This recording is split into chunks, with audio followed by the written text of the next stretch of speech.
Hello, welcome everyone. Thank you, Sheena. I'm Robbie Bush. I'm the Secretary at the Royal Scottish Academy, and I'm delighted to host this, I think, the sixth or seventh, I can't remember now, live from the Academicians Studio.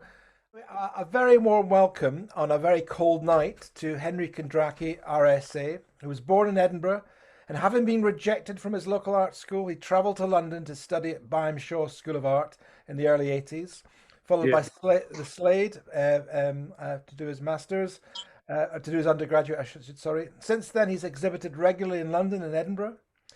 I think, this is me speaking, Henry explores how natural and electric light and the impact of precipitation reveal the character and the characters of the city, particularly Edinburgh. He says he loves to capture soothing moments of the city and its landscape on canvas. While inspired by the charm of cities, mostly Edinburgh, I aim to create pictures that are synthesis of thought, emotion, memory, fact, and fiction. He's won an incredible array of awards, particularly when he was a student at Slade. He won just about every award going, including the William Coultriel Prize. He was a John Moores Prize winner in 1995, one of the UK's most prominent painting competitions. He won the Hunting exhibition in 2004, and most recently in 2016, the Lynn Painter Stainer's Prize. He said, I taught myself how to paint when I was a child. I always used to think it was magical to see other people doing it. It's all consuming. It's a fascinating game, and it's still fascinating for me. So, on that note, I'm going to hand you over to Henry, who's going to take you through his studio and some of his work that he's been recently been making. So, thank you. Hello. Welcome to the studio. And I've not tidied up at all. So it's just as the last night's activity was going on. I don't know if you can see that. Can you see that? There's the studio. There's the palette. I literally was just going to do something. I've got this old painting on the easel here, and I was just going to take out, there's a figure here. I just wanted to put a wee touch of snow in there to eliminate that figure. Anyway, there's one stroke of work. Let me think. This is the way I normally work. I think most people work at oil. I know Lucian Freud did this, Monet did it. You're working on about 6 different things at once. As you're waiting on one thing to dry, I've got this easel here. This is just a beginning. And another couple of beginnings. This is an old one that I'm just trying to rework.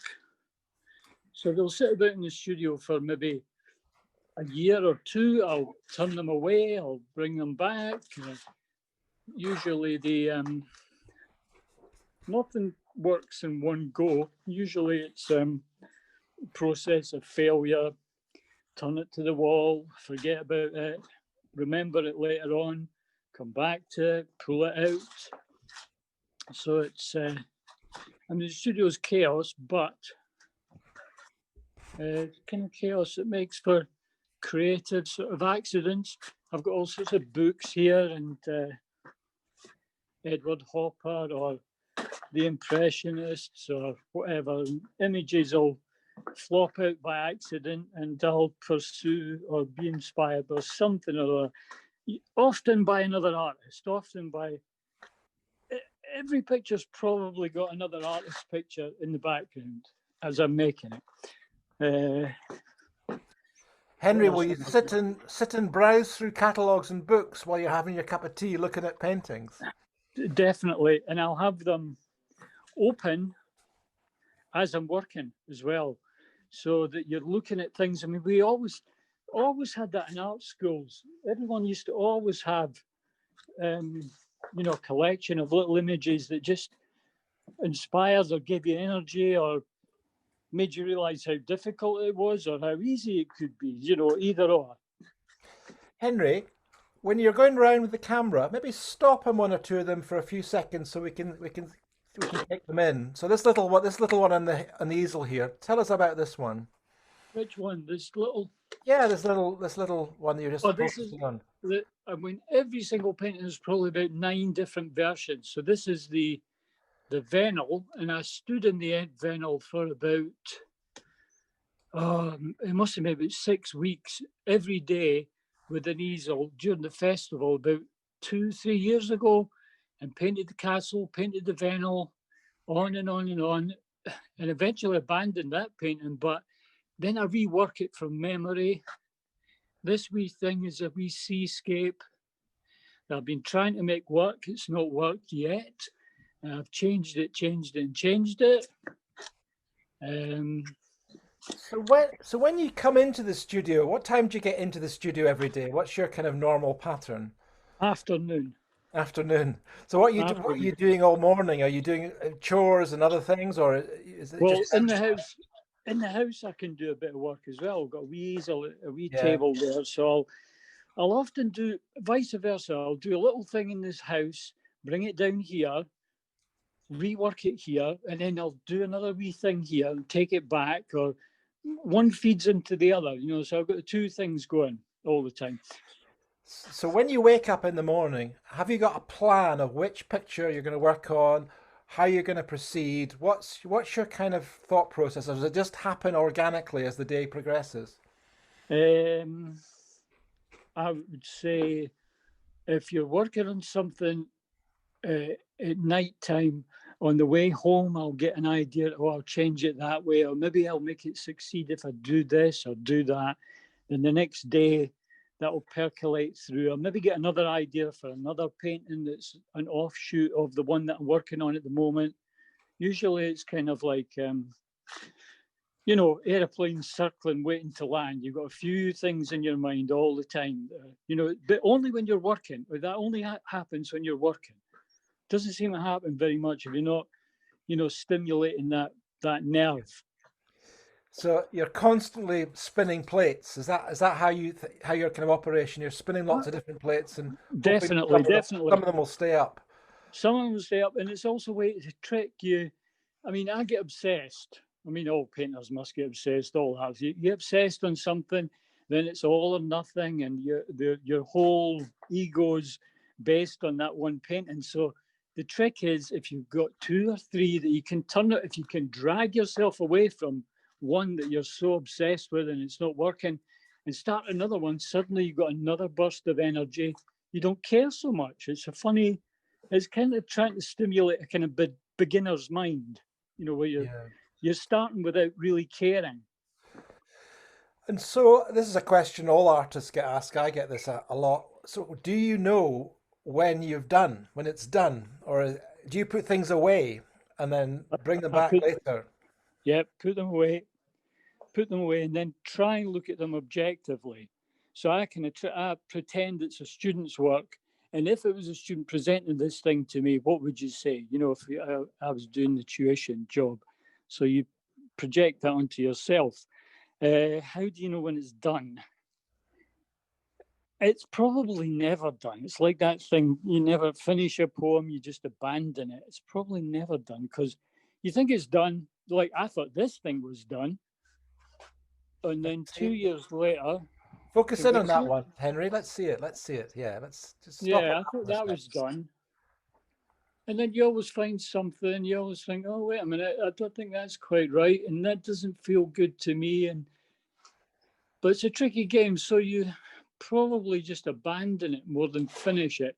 Or the other thing is, when you feel you can't do one spot more, one little mark more would either detract or wouldn't add anything. When you feel when you've got to that stage, but that's never ending, really.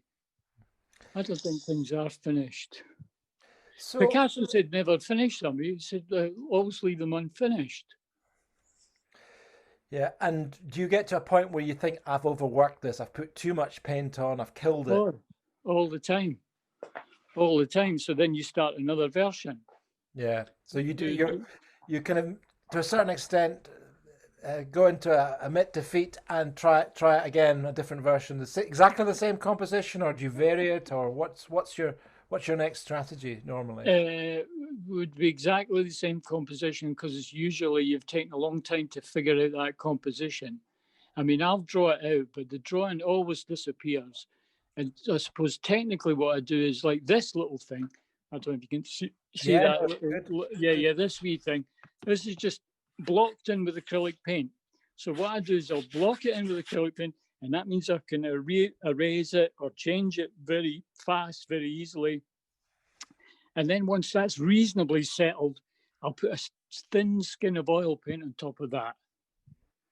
So that would be that would be the beginning process. But sometimes, again, you can get away with, you think, oh, wait a minute, because you don't think it's the main event, sometimes the picture will just be there as you block it in. You think, oh, wait a minute, do I really need any more? So I suppose that's the point at which you stop, is when you think any more would detract, any more would take away from it. And do you think you want to take your audience to these places, whether it's to do with the rainfall in a space, the way it's lit, the characters in it? What is it you're hoping that the viewer will be drawn into? What does that change for every picture, or have you got a kind of thing in mind, do you think? My whole philosophy is, when something is great, like if you go to the pictures, you go to the cinema, you read a book, a poem, it's when you engage with it, when it's not a monologue, when you feel, I've got a dialogue with this thing. This play knows exactly how I feel. This poem knows exactly how I feel. So my whole thing is to get the viewer, the beholder, to have a share of the thing. So the painting is just really a set of suggestions, suggestions, so that the viewer can project themselves into it. That's my whole thing, is that hopefully we trigger the imagination of the viewer, so it becomes a dialogue. And I do that through looking at it, making it, and thinking, am I over describing? Does it really need to be that defined? Have I killed it for the viewer? So there's a point at which you want to leave it open. Yeah. Well, I'm wondering whether this might be a good opportunity to start showing your. You've prepared some slides where we can see the images in more detail. Yeah. Is that a good moment for you to set that up? We can talk through it. That's the beginning. Yeah, that there one. We go. Okay, great. Right. So, I thought what we would start with the first of all, just go through the last exhibition, which was at the Mound at the RSA. And like everything, it kind of grew organically. I didn't intend this, but I decided to, well, first of all, it happens by coincidence. I go across to Fife to get some views of Edinburgh. And then I noticed by accident, we were on a beach, and there's a bit of information, public information, says, oh, this beach, John Buchan played on this beach. And I didn't take much notice of that. And then I got back and I thought, wait a minute, so I can make a wee paint and say John Buchan's beach.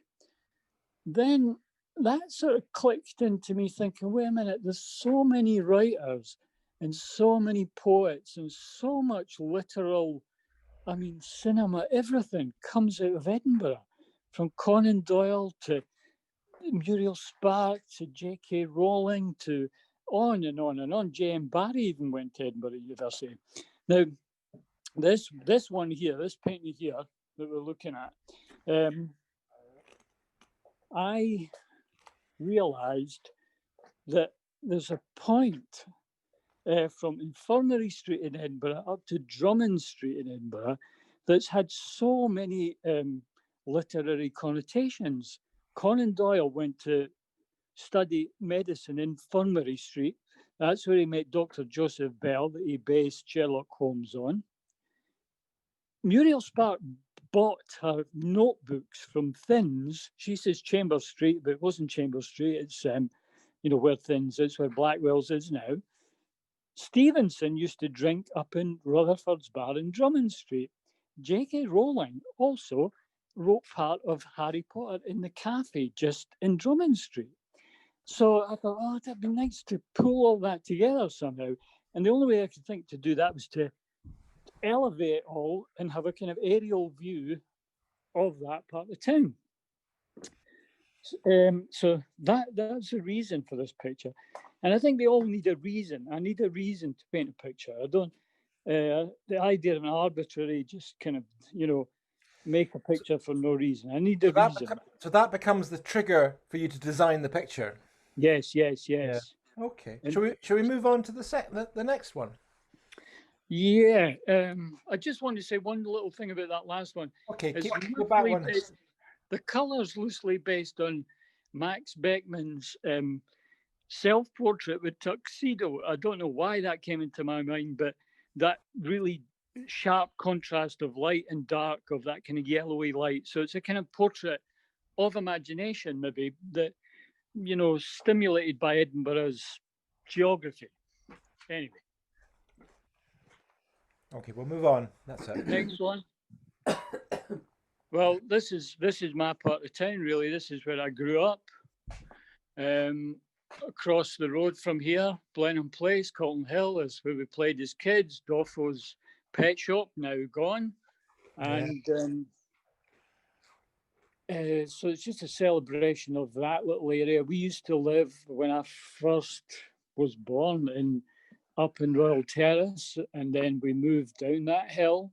I have so many memories of that area, of playing there as kids, of the Salon cinema, all that.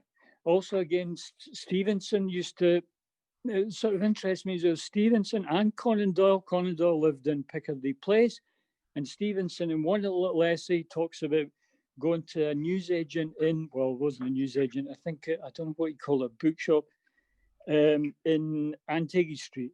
So that's literally, you're almost at Antigua Street looking up to Colton Hill there.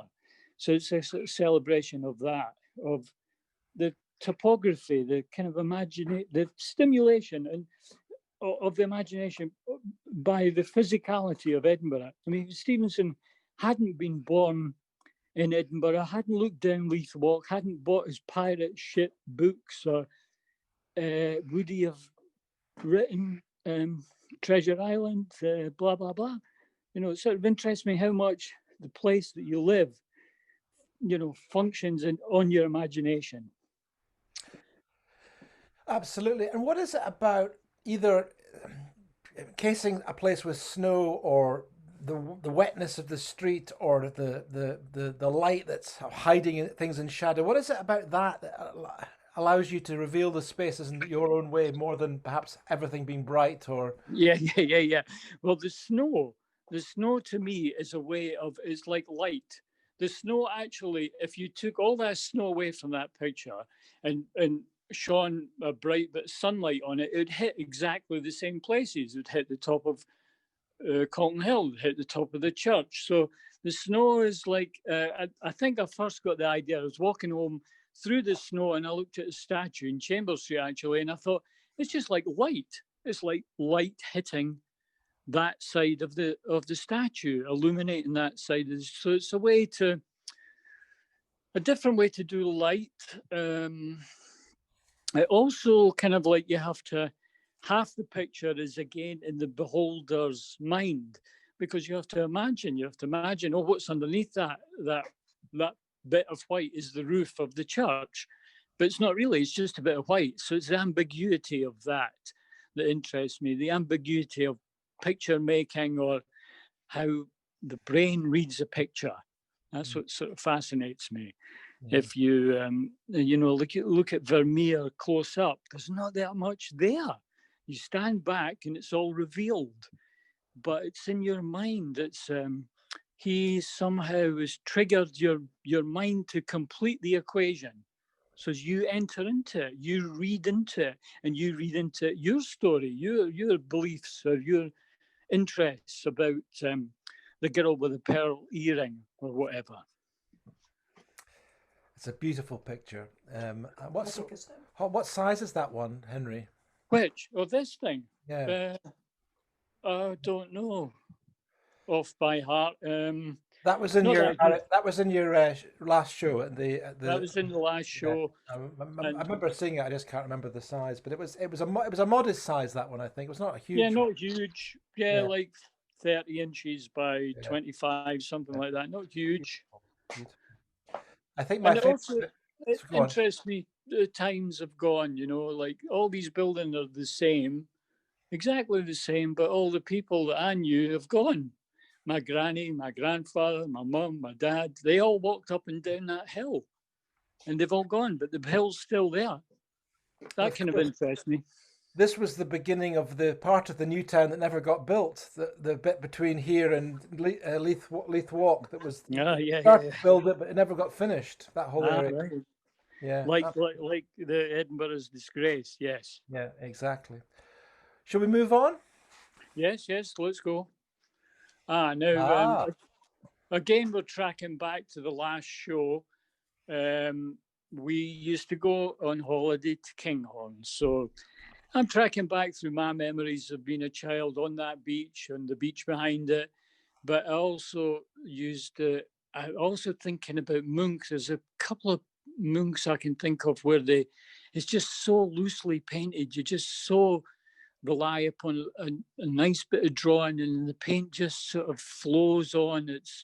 It's just suggestive of the subject matter. So I was trying to do that. Again, that's all done in acrylic, which is quite nice, but then you put a thin skin of oil on top of it and the color really jumps out. Especially you can rub it off, you can rub the oil off, and you've still got the acrylic underneath it, so it's a kind of ghosting thing that can happen.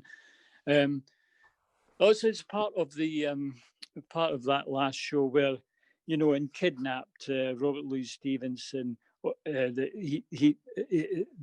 David Balfour must have gone. Well, he did. There's descriptions going along the Firth of Forth, so he must have gone past Kinghorn. And if you look, there's a tiny, tiny little boat in the distance, and that's me referencing Kidnapped in my ah, imagination. Nobody needs to know that; it doesn't matter.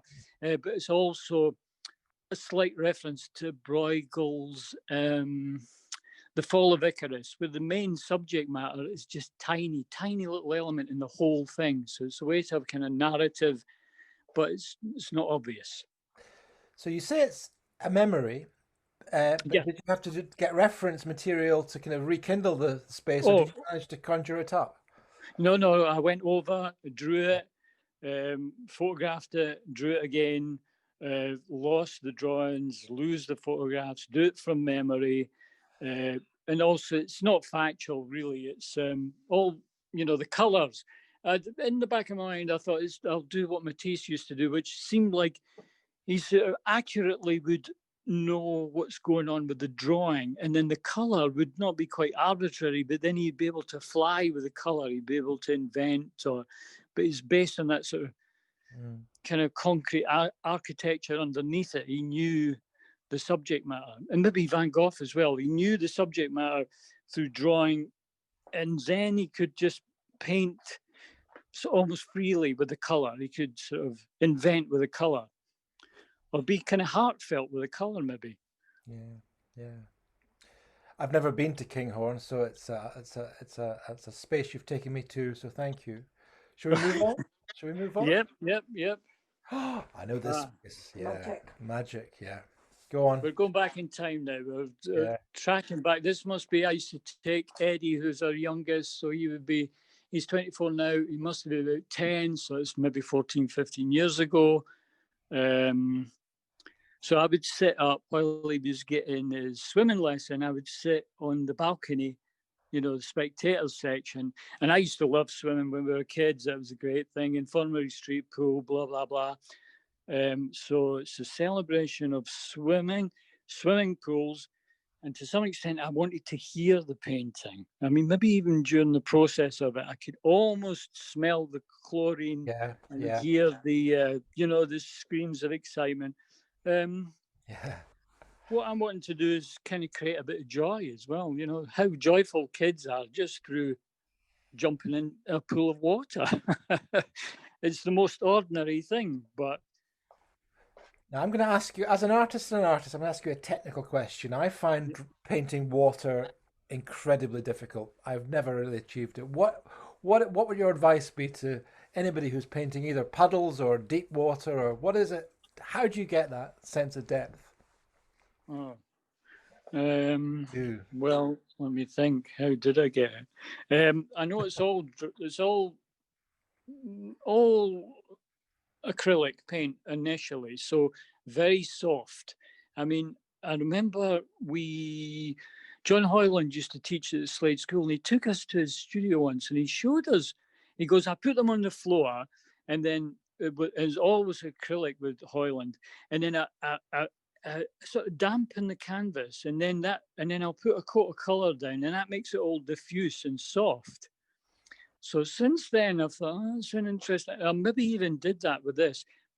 Lie it flat, then put the acrylic on so as it goes diffuse and soft. So that's basically, I think, what you need when you're painting water is softness, and then and then obviously the figures get sharper, but bits disappear and get distorted. I don't know how I did it. Robbie, I drew it all because it wouldn't let me use a photograph camera, and so I had to sit there and draw it and draw it and draw it, and eventually somehow manufactured it, and I don't know how. Yeah.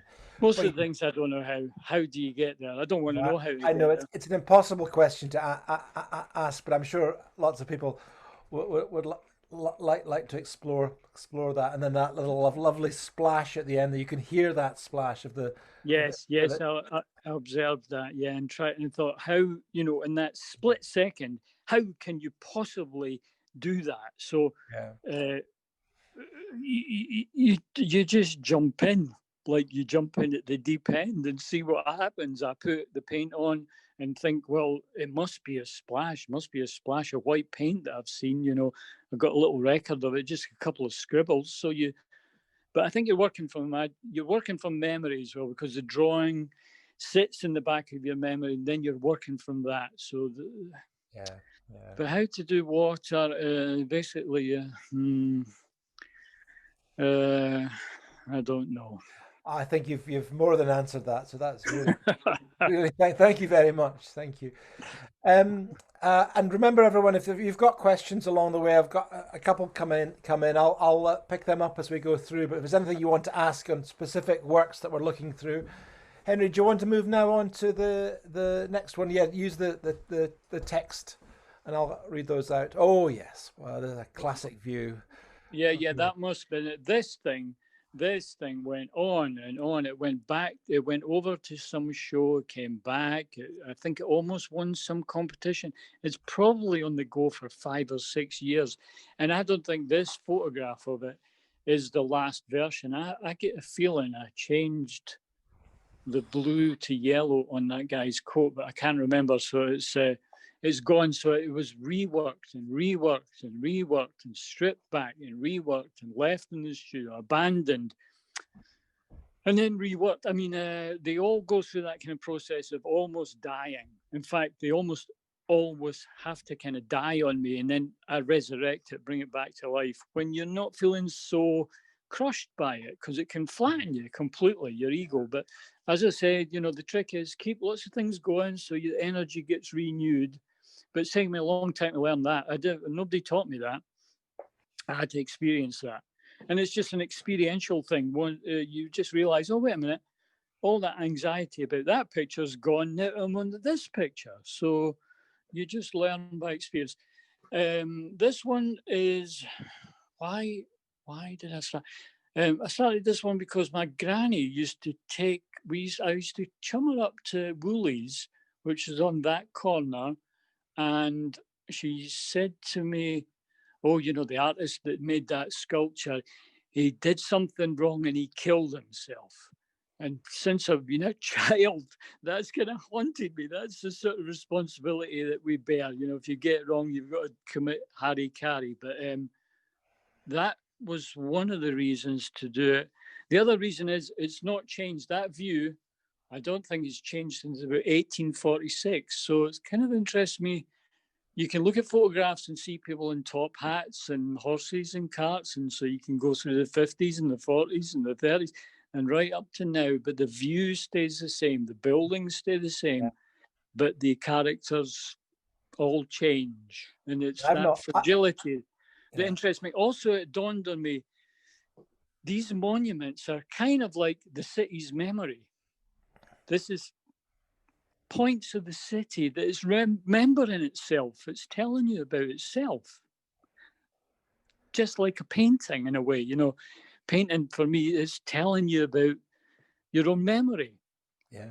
Yeah. Well, And just around the corner, and I haven't been down there for months, but just around the corner is a brand new building that has changed that part of the city forever. But this is a point of reference. just round Um, the corner though, but outside, yeah. yeah. There's been a couple of questions come in, so maybe I'm going to ask the second one first because it feels relevant to what you've been talking about. So this is from an anonymous attendee. Your work Oh, will be on hundreds of mantelpieces this uh-huh. Christmas. How do you Yeah. feel about that?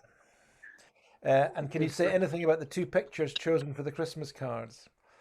I feel good about that. That's nice. Anything about the two pictures? Well, the one of the RSA was suggested by Flora, the Friends of the RSA, Sheena, to do that view. I've actually done that view before, so it's not that difficult. I stood and drew it and tried to find the best spot to do it at. And also, it's probably not exactly as it is in real life. There's a lot of invention going on to make the picture work. What else can you say? And it also is, yes, it's invented. And nowadays I can go to Google and find somebody else's image of that same view. So it's a percolation of all those different things. And it just seems odd that I'm part of the institution now. I remember sitting on those steps as a kid. So very, very odd. Yeah, I mean, when you But when you good. yeah, I mean, obviously you obviously visited the RSA, the National Galleries, as a kid, and you had ambitions to be a painter. But did that seem a complete pipe dream at that time? It was that you would ever be part of that institution. Never, never, ever thought that it'd have anything to do with it, or anything to do with even selling them, or doing it professionally.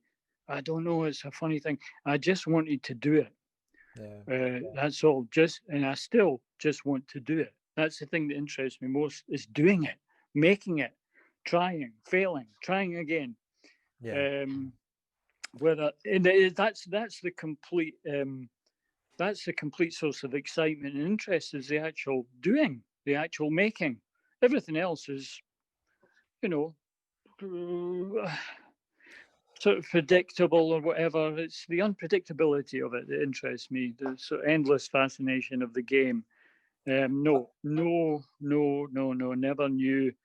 I mean, I used to sit in Edinburgh and watch TV programs on the arts, and I remember watching this thing, John Hoyland giving a talk about the studio. I think you can get on YouTube still. It was I made in know the one. 19. You I, know the one? yeah, And then, I sat with my father live watching that back in the oh yeah, 70s. and it was Uh, great. and he performed with the camera, making up an abstract painting, and then He did it. told us it was complete rubbish at the end of it. I remember. Yeah, no, it was great. And I thought, yeah, no, I completely understand this guy and I completely understand the process. And then flash forward, I'm standing in the Slade School talking to him like 5, 7 years later, going, John, I saw you on the TV program in Edinburgh, and now I'm standing speaking to you. And John's just like, oh, yeah, yeah, so what? You know, who cares? But like, pipe dream, that's like, Absolutely. how's that? But Yeah. anyway, Before we go back to your slideshow, there's another question. This came in very early on, but I'm dying to ask you this now. Have you enjoyed the very different nature of the city during the pandemic? The stillness and oh, the quiet of lockdown oh, and the totally. gradual reawakening Oh, of its oh, normal life, which is some way to go. oh, wonderful, wonderful. I remember standing, walking up from the studio one day, no traffic, no sounds, completely silent. It reminded me of being in the 50s or the 60s on a Sunday in Edinburgh in 1963. Everything was closed, pubs, restaurants, bars, nothing, cinemas, everything. It reminded me of that and the kind of the the atmosphere was wonderful, I thought. It just shows how much, how much you're being, how much interruption there is with sounds of traffic and people, and suddenly you see across to Fife and you're aware of that space. Yeah. Sheena, can we go back to the slideshow now? Is that possible? This one, my dad loved the horses. He was always betting on the horses. He used to win occasionally. I think he bought a car once with his winnings. And so it's a kind of homage to him, but it's also a little specific incident. I remember, but we took our eldest son to Musselburgh Racecourse, and I remember he was maybe about 5 years old. So I was holding him, and there was complete silence. The crowd went silent, and then, as the horses came nearer to the winning post, there's a roar, and I just remember his physical reaction to that roar. So I don't know why that I wanted to make a painting about that. So, but in that painting, there, if you look very closely, there's a few. It's like Where's Wally? There's Tintins in there, Pinocchio, Batman, Picasso's in there somewhere, and some other hero which I've forgotten. So they're all embedded in that crowd somewhere. So it's a kind of odd little going back to my kind of surrealist Well, pictures. well, that's something we share because I have put Tintin and Ah, characters from Tintin in my, maybe more obviously than you have, but they've been in there too. But anyway, yeah, I yeah, yeah. didn't know that. Well, I didn't. I used to love comics, and Hergé, if you look at them, they're beautifully composed. They're astonishingly little Yes. squares of lovely compositions. I just love them. Yeah, cinematic storytelling through line and drawing, absolutely Very economical. simple. Yeah, yeah, very simple, but beautiful, beautiful. And Yeah. as a kid, I loved Batman and Superman, all those comics. And the drawing, I couldn't tell you one story.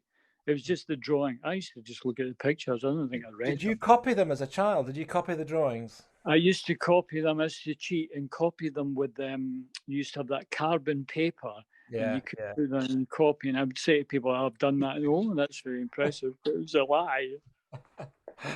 Very good. Very good. Should we move on? Move on, yeah. Well, I had a show in New York with Flowers East. They've still got a gallery in New York, and so I went over to New York, and I thought I've been to New York about 3 times before that, and I thought, rather than just bring my own thing to New York, why don't I try and do New York? And it's sort of like, how could you ignore it? How could you ignore all that subject matter? So, and again, it pulls me away from the usual tricks and the usual concerns. So I've got nothing to rely on. There's no memories. There's nothing. I can't go about it the usual way. So I had to invent it from scratch. It was quite interesting. So it was an attempt to, in the back of my mind, I think there's a guy used to be Raymond Mason that did these, I think that's what he's called, did these bas relief pictures, and then he colored them in. So there was kind of 3D. And I remember seeing one of New York where it was in a cafe. I think there was people in the cafe, and then a view of the window. So it was dark in the cafe and light outside. So it was a kind of homage to that. And I just trying to capture the endless movement. I think I sat a couple of times and tried to draw it. And it's just endlessly moving, everything shifting all the time. And probably these signs have gone now. You get that sense when New York is like a painting. It's never finished. It's going on and on, rebuilt, knocked down, rebuilt, knocked down, rebuilt.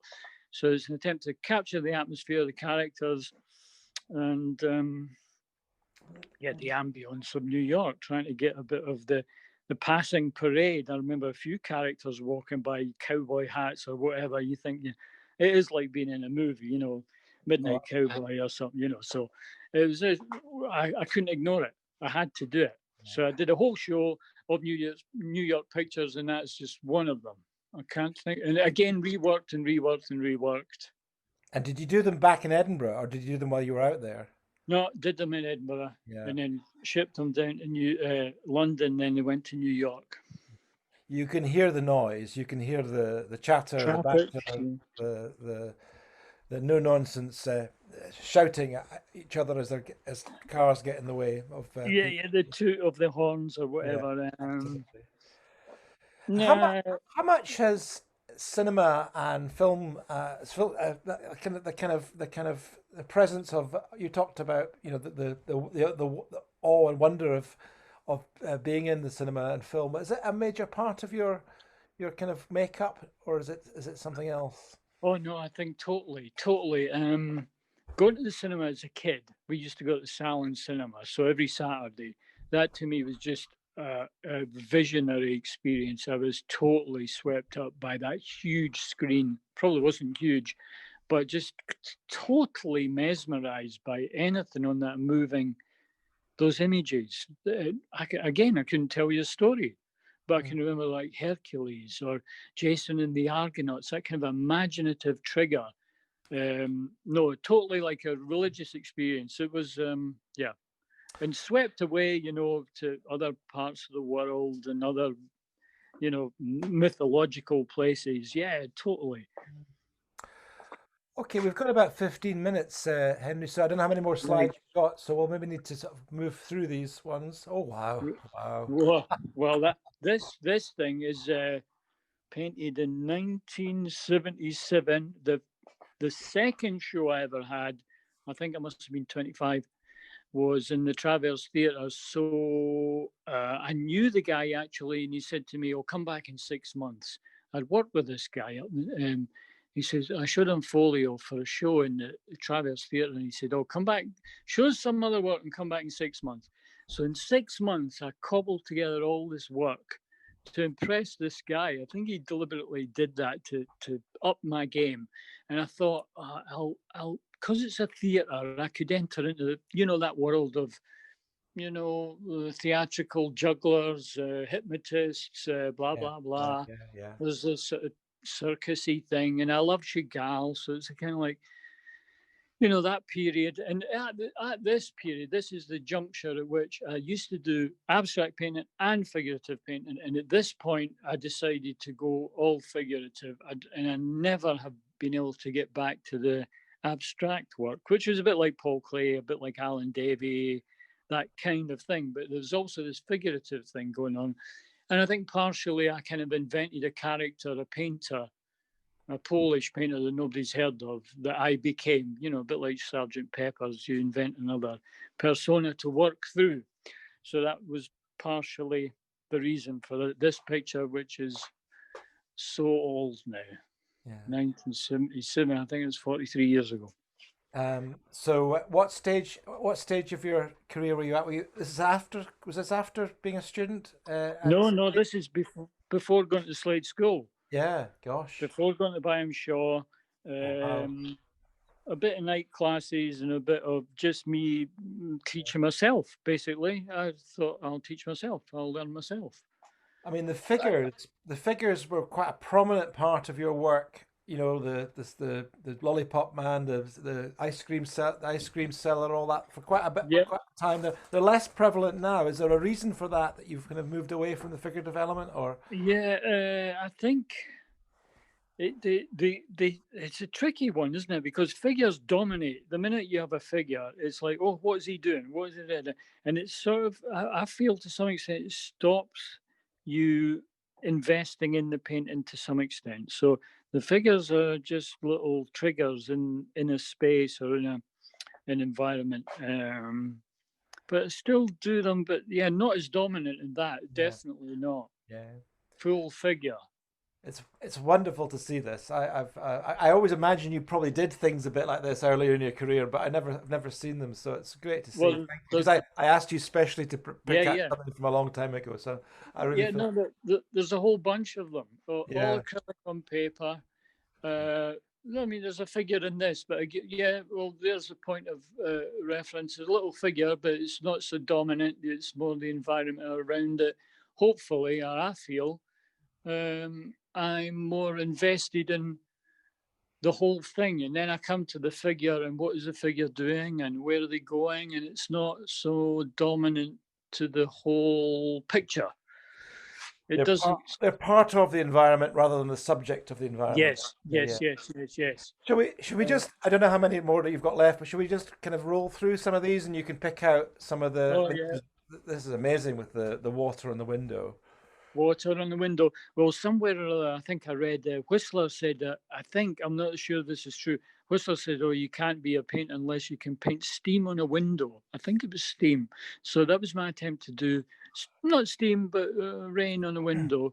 So I had to. It's very interesting to do that because what you've got to do is, it was all laid out flat with acrylic, so that the buildings, the background in a way, is all very diffuse, very soft, which goes against the grain. You want to define things and get it right and make a straight line. But because of the distortion of the rain and the window, you have to include all these things that normally you would sort of, try and eliminate. Oh, that's not straight, that line, or da da da. But you've got to think, well, now, wait a minute, you're going to have to put the rain on top of that. So it's a foreground, background thing. It's an interesting process. But I remember, I think I've got a memory of being in a bus with someone maybe 40 years ago and saying, I'd love to be able to paint that. And, just the window. And it's taken me 40 years to learn how to do it. I remember that little conversation. I had no idea how to do it. Henry, a question just come in from George who says, what's the origin of your name? Polish. My dad was from Poland, from Lwów. He came here during the war and married a Scottish woman, lived in Union Street. My granny she had a lodging house. So that's how they met. He was the lodger. Ah, The origin's Polish, although I think Lwów now is in the Ukraine. right, But he right. he would not agree with that. He was a proud Pole. And he ended up he was in Siberia. The Russians sent him to Siberia. Then he was in the Free Polish Army. Then he ended up in Edinburgh. No, in fact, he was a paratrooper. And I think he had to do 5 jumps or 3 jumps. And on the 3rd jump, the parachute failed to open or didn't open enough. And he hit the ground, bounced back, broke his back, and was in plaster, he said, for 6 months. By that time, the war had ended. So that was his story. Thank you. I hope that answers your question, George. Should we flick through the remaining ones as we go through them? Or was that the last? I think that was the last That was one. the last one. Well, that's really great timing, Henry. Good. Marvelous insight into your practice, your work, the stories behind some of the pictures. For those of you that are in Edinburgh, you can see a handful of Henry's works in the RSA Christmas exhibition in the lower galleries at the Academicians Gallery at the RSA in the Mound at the moment. And as we mentioned earlier, it's featured on the Christmas card. This is an opportunity for any further questions or comments or thoughts. And I wonder whether we've got anyone got any burning questions or things that we've looked at or things that we've discussed or things that you were hoping to hear from Henry which you haven't heard yet. Get typing away. A couple of things I was going to ask Henry while people are thinking is you talked about working with acrylic there, but you work between acrylic and oils, don't you? Yes, both. So what precipitates one against the other? What's your rationale? Do you start with acrylic and just build up in oils, or is it depending on the size? I regard the acrylic as kind of like color drawing. So as I'm sketching it in, I'm blocking it in with acrylic, and then sometimes you go, oh, wait a minute, that's fine as it is. Other times you just know, oh, a little bit of oil would be so lush on top of that. The color would be so. Acrylic's limited. The color range seems, although there's a vast range of colors, but the amount of kind of quality of acrylic is still inferior to oil. You know that, don't you? Well, I think you've got to spend a lot more money on acrylics to get good quality than you'd have with oils. Yes. You can get away with cheaper oils than you can with acrylics to get the Yes, same viscosity. that's true. That's true. That's true. So blocking in with acrylic, and then I can shift things about, and things can be altered very quickly. It's, and then the oil on top, and then you know you're in trouble because now you have to wait for things to dry. So you turn it away and you start another one or work on the one that you've been working on before. A question in from Hillary, and you've sort of talked about this, but maybe expand on this one. She says, "Do you keep sketchbooks?" And maybe you can describe what a sketchbook is to you. Yeah, I used to draw all the time. All those early things from the 70s were all worked up through little doodles, little almost like what would you say, automatic writing, little. I messed up this screen. I could show you some drawings, maybe. Oh, I don't know what to do now. Robbie, you still there? Well, we can hear you, but we can no longer see you for some reason. So I'm not sure what you've done. I don't know what I've done. I can't work this thing. Oh, Robbie, sorry. Just you carry on chatting. We can hear you fine. Okay, well, there's little drawings of everything. Yeah. I'll sit drawing. And what does a sketchbook mean? It means I'm not too invested. I can turn the page, or it's no big deal. There's no paint being wasted. So yeah, little drawings for everything, really. Little scribbles. I used to I've always got something in my bag or in my pocket to scribble on if I'm sitting having a coffee or whatever, doodling. And will you work out little compositions in your sketchbook that you'll then translate into painting, or is it more to do with particular incidences or details, or a bit of both? A bit of both. Work out the composition. If it's not working, I'll sit on the bus and try and work it out on the way home. And then once I get home, I'm thinking, oh yeah, maybe I could do that, shift that bit there, and why do you do this? Yeah, it's just a way to work it out, really, working it all out. And collecting details, all say the one for Wellington statue, there's sketchbooks of that. Yeah, little drawings of the statue, little drawings of Waterloo Place. Yep. Great. And you've mentioned right at the beginning that you have artist books, catalogues, postcards, all the rest of it. Who are the more contemporary artists that you've discovered over the last few years that you're being influenced by, or are there new artists that you've come across that you think yes? Because there's been a real resurgence of painting over the last sort of 5-10 years, particularly figurative painting. Yeah. Are there any that you could mention? Well, there was I like Rose Wiley. I think she's about 80, but she's surfaced recently, and I like Doig, and who else contemporaneous? Doig. I'll go more to like Howard Hodgkin and Kossoff and Auerbach and who else? I don't mean to put you. I don't mean to put you on the spot. Maybe the better question to ask you would be, if you had to kind of be lost on a desert island with maybe books about 3 artists that you could refer to, who would they be? Maybe that's a fairer question. There must be. That's an interesting one. I suppose. Well, I love Chagall, and I love Bruegel, and I love Soutine, and I love Bonnard, and I love Bacon, and I love that's Through the Bees, Beckman, Vermeer. And you can see all of them in some aspects of your work, which is really good. There's an element of what you've gleaned from these guys over the years, I think. I'll steal from anyone, Robbie. Yeah, it's doing so without people seeing who you've stolen directly. I think that's well, what was it Picasso said? A good artist steals, a bad artist borrows. Exactly. Listen, I think that's probably a great point to draw to a close. Sorry we can't see you. You've obviously clicked the mute your video. But I don't want to cut you off. So your son's gone, has he, to give you a hand? Technical support's gone. Fair enough. Well, listen, guys, if there's no further questions, we're just coming up to 8 o'clock now. I think this is an opportunity to thank Henry.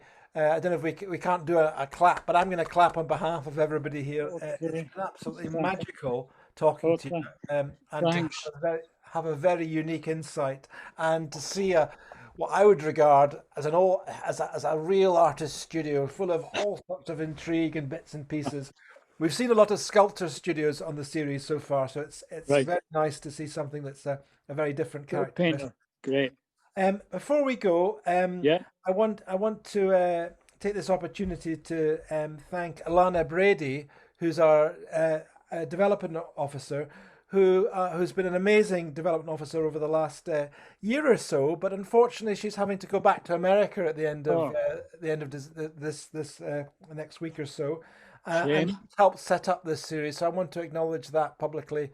And Alana, I know that you're there, so thank you for all the help and support putting this together, and also to Sheena for taking this on as for the friends. Our next two live from the Academicians Studios. On the 14th of January, I'll be talking with sculptor Marion Smith, who's also my predecessor as secretary of the Royal Scottish Academy. And on the 28th of January, Kate Downey will be talking to Paul Furno, who I believe is here tonight. So we're looking forward to those very much. And again, there'll be sign-ups for those. Hang on, I just do see a couple more chats there. Is there anything coming in? No open questions? Everything's been answered, has it? Great. Yeah, okay. Is there anything else I need to cover, Sheena or Elena? Have we covered everything? There's just a thank you there from Annie Heaney saying thank you very much for a very inspiring talk for a first-year art student. Oh, brilliant. Very good. Well, I know you're having a very difficult first year. Are you at Edinburgh, Annie? Because you're having to do lots of stuff online. I know I'm teaching students online at the moment, and I hope that things will get easier and you'll be able to participate more fully in art school life and student life as the next year goes on. But as we all do, as we all hope. So just 1 minute to 8, I think I'll draw this to a close. Thanks, everybody. Thank you very much, Henry. This will be available as a recording in due course on the social media and the RSA website. So thank you, everybody. And Thanks thank for you, Bobby. keeping it going. Thank you, Bobby. For sharing tonight. Thank you. Take care. Bye. Everyone. Bye.